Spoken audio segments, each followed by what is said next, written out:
Hello everyone, कैसे हैं आप सब। आई होप आप सब लोग बहुत अच्छे होंगे। देखिए, हमें मालूम है कि बीते कुछ दिनों से कुछ बीते हफ्ते से हमें मार्केट में एक सेलिंग प्रेशर जो है बहुत ही स्ट्रांग देखने को मिल रहा है। अडानी ग्रुप की तरफ से हिंडनबर्ग रिसर्च रिपोर्ट का जो है एक बड़ा दावा हमें देखने को मिला पिछले हफ्ते 24 जनवरी के आसपास। उसकी वजह से मार्केट में तहलका मचा हुआ है, हम सब जानते हैं। देखिए, मार्केट में तहलका मचा हुआ है, मार्केट में सेलिंग प्रेशर हाई है। ये हम सब लोगों को मालूम है। क्या कुछ कारण है, कल के वीडियो में हमने डिस्कस कर ही चुके हैं इस मामले में। देखिए, जो मुझे इसके पीछे कारण लगते हैं वो मैं एक बार वापस दोहरा दूं। देखिए, मुझे लगता है, जहाँ तक मेरा एनालिसिस कहता है, वो ये बिजनेस राइवलरी हो सकती है, पॉलिटिकल मूव हो सकता है, जियो पॉलिटिकल मूव हो सकता है। ये हमने कल की वीडियो में चर्चा किया था। देखिए, जैसा हम जानते हैं, अडानी ग्रुप का एफपीओ जो है 20,000 करोड़ का एफपीओ इस टाइम पे लाइन में लगा हुआ है। आप थोड़ा सा रिपोर्ट की टाइमिंग्स को गौर करें तो 25 जनवरी की करीब का इसका टाइमिंग था। 25 जनवरी को ये रिपोर्ट पब्लिश हुई थी और 27 तारीख को एफपीओ का पहला दिन था। तो 27 तारीख को तो एफपीओ डिले किया गया। बट इससे साफ जाहिर होता है कि एफपीओ की डेट में के आसपास का जो इनका ये जो टाइमिंग्स है, वो टाइमिंग हमें ये बताता है कि इसको एफपीओ को जो है डिफेम करने की साजिश ये हो सकती है। थोड़ा से मैं एफपीओ की कनेक्शन की बात कर लूँ तो एफपीओ का कनेक्शन जो है वो सबसे ज़्यादा है डेप से। देखिए, अडानी ग्रुप के हम सब लोगों को मालूम है ओवर लेवरेज हमें देखने को मिलते हैं, ये हम सब लोग जानते ही हैं। तो अडानी ग्रुप के भी कुछ कमिटमेंट्स हैं। कमिटमेंट इन द सेन उन्होंने ये जो एफपीओ से पैसा रेस करेंगे उसका करीब 42,000 करोड़ का जो है वो डेट रिपेमेंट के लिए उन्होंने फंड एलोकेट करके रखा हुआ है। लास्ट ट्रेडिंग सेशंस में हमें काफ़ी बिकवाली भी देखने को मिली है, काफ़ी एक बड़ा बिकवाली का मंजर देखने को मिला है, मार्केट प्रेशर में है।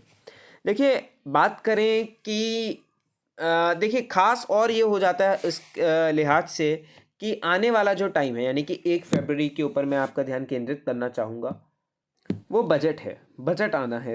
Union budget honourable finance minister Nirmala Sitharaman ji पेश करने वाली हैं।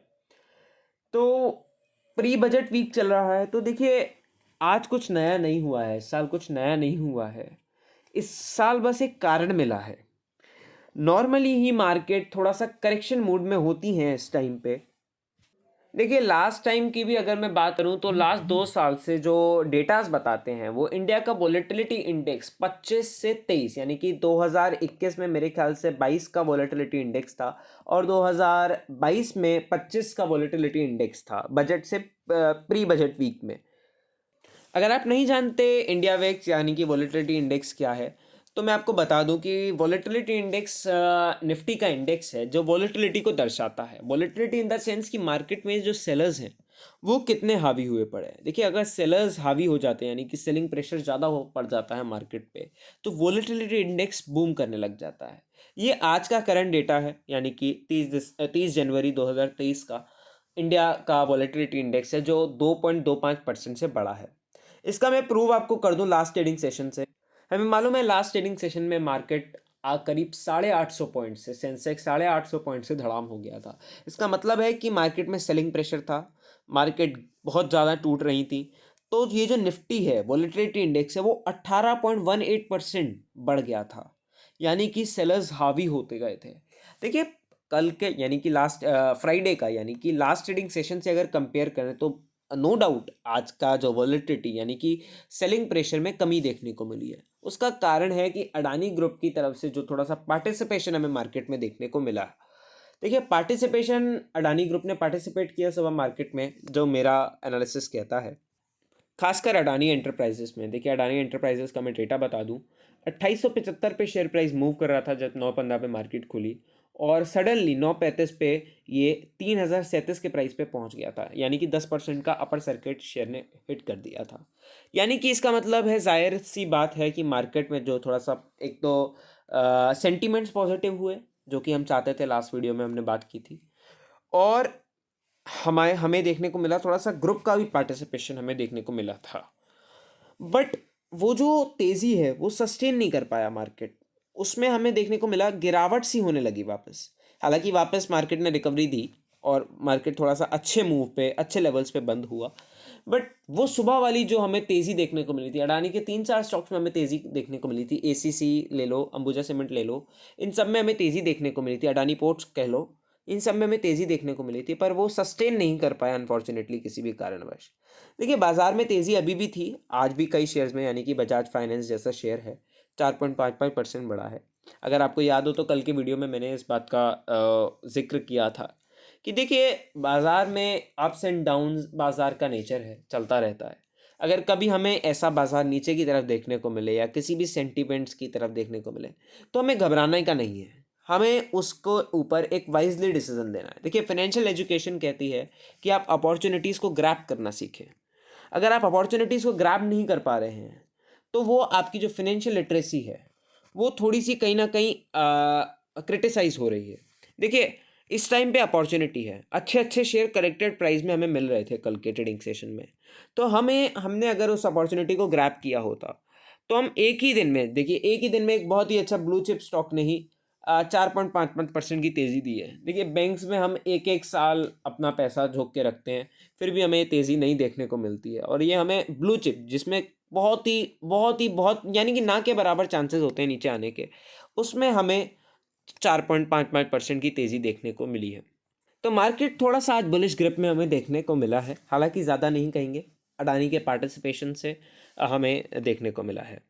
देखिए, बिना टाइम वेस्ट किए आज के हम जो इम्पोर्टेंट टॉपिक है, इम्पोर्टेंट डिस्कशंस का जो मोटिव है, उस पे मैं आपको लेके जाना चाहता हूँ, आपका ध्यान केंद्रित करना चाहता हूँ। मैं आपको 1 साल पुरानी बात पे लेके जाता हूँ, जब रशिया और यूक्रेन का वॉर चल रहा था।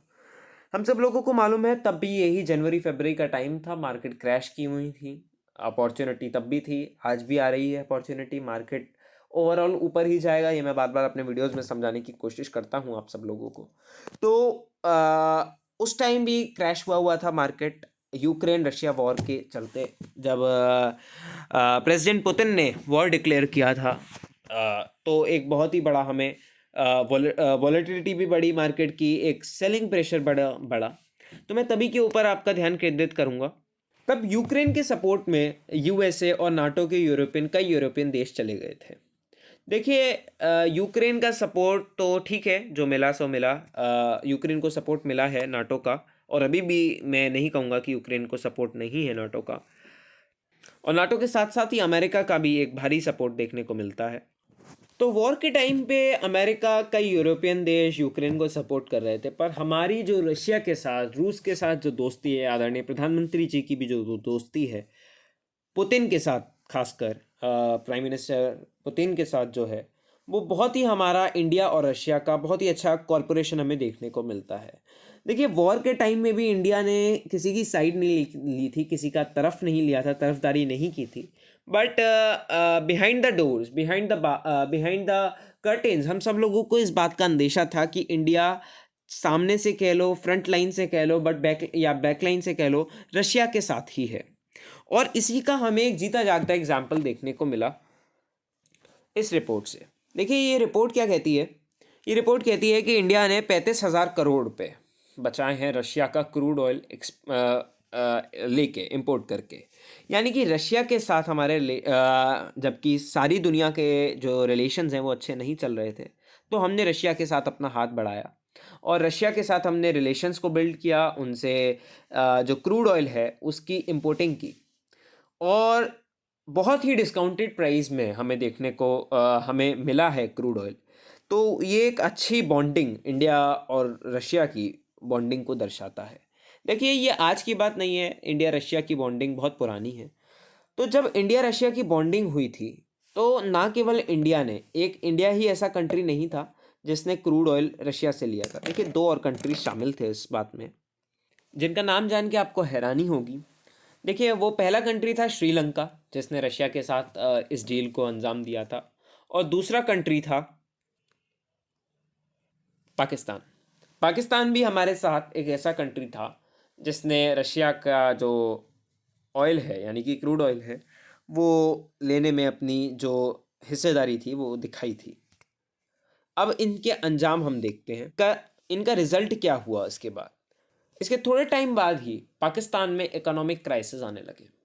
पाकिस्तान के प्राइम मिनिस्टर, यानी कि cricketer Imran Khan, clean bowled out हो गए, उन्हें आउट होना पड़ा अपनी पारी तक नहीं खेल पाए वो पूरी, और उन्हें जो है पवेलियन वापस सुधारनी पड़ी। इस टाइम पे हमें बीते कुछ दिनों से ये न्यूज़ खबरें देखने को मिल रही थी कि पाकिस्तान की हालत ऐसी हो गई है कि वो 5 दिन, यानी कि 5 दिन और का सर्वाइवल नहीं कर सकता है। देखिए, डेट्स, इंसॉल्वेंसी की जो कंडीशंस हैं वो हमें देखने को मिल गई थी पाकिस्तान के साथ। पाकिस्तान के प्राइम मिनिस्टर चेंज हुए, अभी भी हालत पाकिस्तान की बहुत ख़राब है।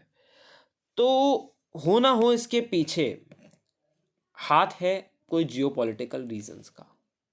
ये मैं नहीं बताऊंगा, क्लैरिफाई नहीं करूंगा, बट आप समझदार हैं, आप इस चीज़ को देख सकते हैं, समझ सकते हैं। और दूसरा जो एग्जाम्पल है वो है श्रीलंका का। श्रीलंका के सामने भी एक बिगेस्ट इकोनॉमिक क्राइसिस हमें देखने को मिले हैं साल भर पहले ही।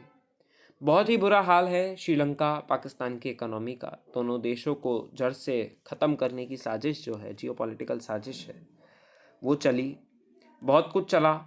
इसके आप डॉट से डॉट जोड़िए। देखिए, इंडिया का, पाकिस्तान का, श्रीलंका का एक साथ क्रूड ऑयल परचेस करना, बाद में पाकिस्तान के प्राइम मिनिस्टर का रेजिग्नेशन, श्रीलंका के प्राइम मिनिस्टर देश छोड़ के भाग गए, मालदीव में पाए गए, मालदीव भाग गए वो। श्रीलंका में पॉलिटिकल क्राइसिस, इकोनॉमिकल क्राइसिस देखने को मिल रहे हैं। पाकिस्तान में इकोनॉमिकल क्राइसिस चल रहे हैं। बचा कौन? इंडिया। इंडिया बच रहा है। देखिए, अगर आप देखें तो मैंने ये निफ्टी 50 का 1 ईयर का चार्ट खोल लिया है। इतनी गिरावट के दौर के बाद भी 1.78% मार्केट बढ़ी हुई है। और यूं ही दूसरे हाथ पे मैंने नेस्डैक का, यानी कि अमेरिका, जो कि दुनिया का एक सुपर पावर बोला जाता है, उसके मार्केट्स का मैंने 1 साल का डेटा लिया है। 20% के करीब की वो गिरी पड़ी हैं, यानी कि 21% का टोटल डिफरेंस आता है। यही कारण है कि बाहर के जो निवेशक हैं, एफडीआई, एफआईआईज, वो इंडियन बाज़ारों में निवेश करते हुए दिखे हैं। कनेक्शन आप जोड़ ही सकते हैं, मैं केवल आपको एक पुख्ता प्रूफ्स देने के लिए यहाँ बैठा हूँ। मैं आपको कड़ियाँ बता रहा हूँ, कड़ियाँ जोड़ना आपका काम है। तो जाहिर सी बात है, सामने वाले को जेलसी फैक्टर होना स्वाभाविक है कि इंडियन, यानी कि जो बाहर के लोग हैं, एफआईआईज हैं, वो अगर अपने देश में पैसा ना लगा के, यानी कि अपने देश की इकोनॉमी को बूम ना करवाने की जगह दूसरे देश की इकोनॉमी में पार्टिसिपेट कर रहे हैं, तो ये एक देश के लिए बहुत ही बुरी खबर होती है। देखिए, नज़र डालते हैं इंडिया की इकोनॉमी पे, तो इंडिया की इकोनॉमी कोई छोटी मोटी इकोनॉमी नहीं है। पाकिस्तान जैसी इकोनॉमी नहीं है, श्रीलंका जैसी इकोनॉमी नहीं है। थोड़े मोड़ी, छोटी मोटी, टुच मुच लेवल की भी इकोनॉमी नहीं है। एक सुपर पावर इंडिया बन के आया है कुछ सालों में। मार्केट ने, इंडियन इकोनॉमी ने एक बहुत ही बड़ा बूम दिया है। उसके पीछे रीजंस हैं। एंटरप्रेन्योरल डेवलपमेंट हुआ है देश में, देश विकास की तरफ बढ़ रहा है।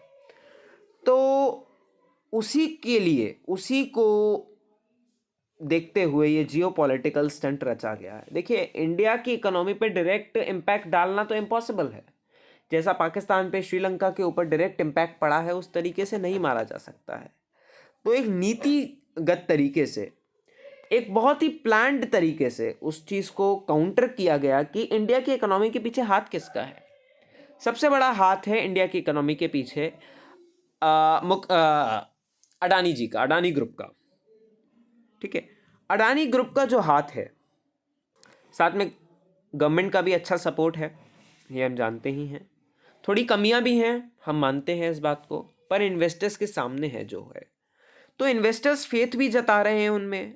इनफ फेथ है इन्वेस्टर्स को, तभी इन्वेस्टर्स ने इन्वेस्ट किया हुआ है। But due to some technicalities और जो हिडनबर्ग की रिपोर्ट आई हैं, उसकी वजह से मार्केट में थोड़ा सा सेलिंग प्रेशर क्रिएट हो गया, जो वो चाह रहे थे। चाहने के हिसाब से उनकी तरफ से हो गया है।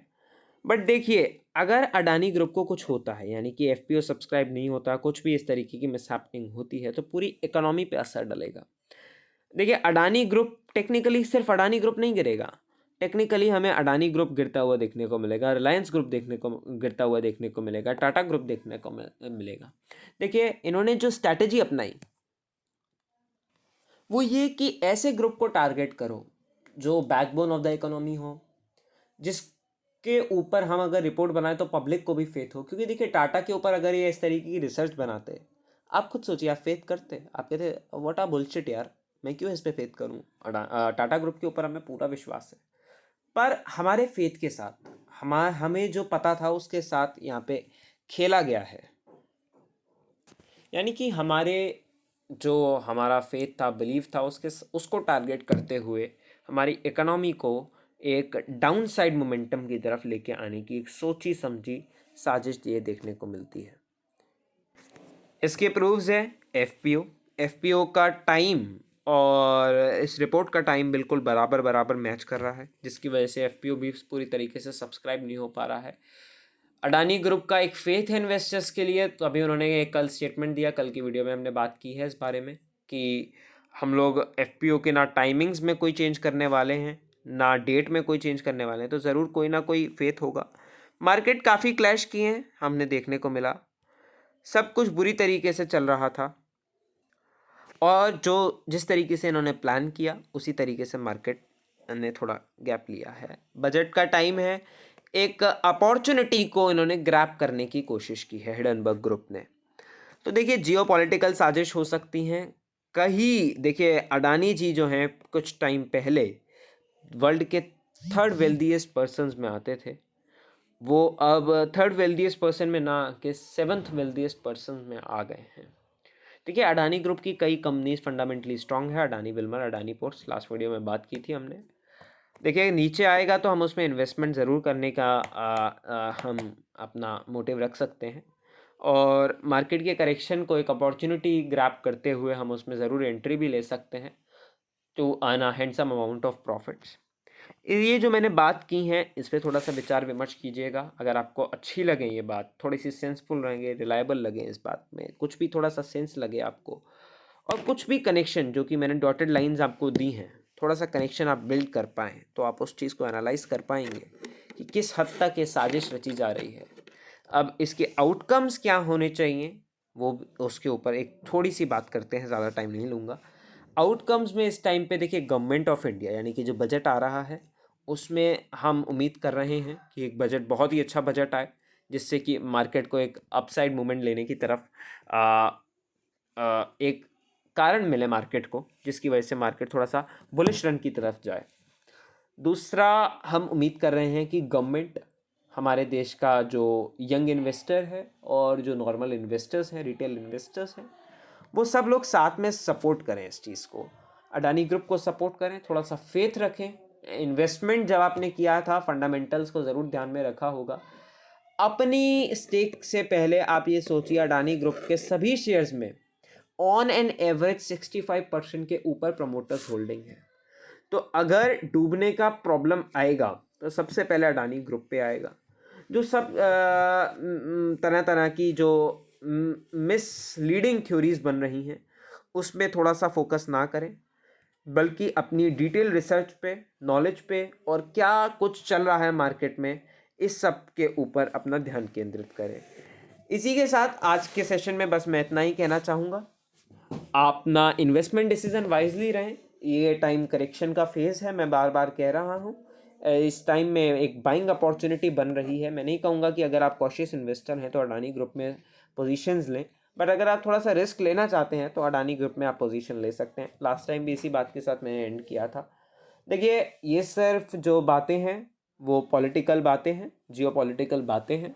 थोड़ा थोड़ा इम्पैक्ट आता है मार्केट पे, थोड़े दिनों बाद सब वापस ट्रैक पे आ जाएगा, कंडीशन सुधर रही हैं। थोड़ा सा पैनिक से रुकने की हमें ज़रूरत है। हम सभी इंडियंस को एक होने की ज़रूरत है, एक साथ एकजुट होके एक साथ इकोनॉमी को वापस रीहोल्ड करके एक बड़ी इकोनॉमी की तरह प्रदर्शित होने की ज़रूरत है। थैंक यू सो मच, आपने पूरी वीडियो को बहुत ध्यान से सुना, बहुत ध्यान से समझा। मैं उम्मीद करूँगा आपने इस वीडियो में जो समझा उसको आप अपने एनालिसिस में ज़रूर इंक्लूड करेंगे। तब तक के लिए फिर मिलेंगे, फिर मुलाकात होगी अगले कोई बड़ी रिपोर्ट्स, बड़े रिसर्चेस के साथ। Till then thank you so much, good bye, जय हिंद।